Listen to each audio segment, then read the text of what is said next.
অন্তর্বর্তীকালে সরকারের যুব ও ক্রীড়া মন্ত্রণালয়ের দায়িত্ব পেয়েছেন বৈষম্যবিরোধী ছাত্র আন্দোলনের অন্যতম সমন্বয়ক আসিফ মাহমুদ।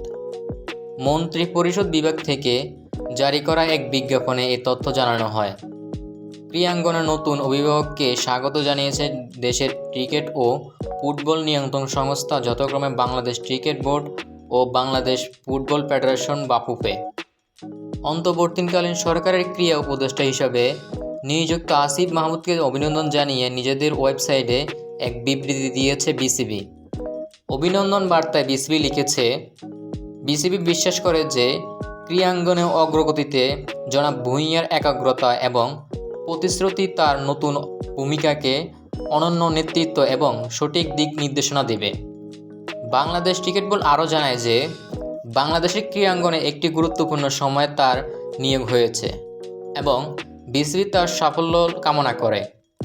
বাংলাদেশের ক্রিকেটের উন্নতির লক্ষ্যে সামনে রেখে একসাথে কাজ করতে অগ্রগতি দিয়েছে বিসিবি।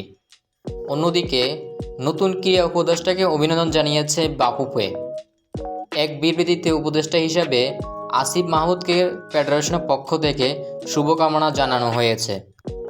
উল্লেখ্য, সাবেক প্রধানমন্ত্রী শেখ হাসিনা সরকারের যুব ও ক্রীড়া মন্ত্রণালয়ের দায়িত্বে ছিলেন বিসিবির সভাপতি নাজমুল হাসান পাপন। সরকার পতনের পর এখন পাপনের অবস্থা সম্পর্কে নিশ্চিত কিছু জানানো যায়নি।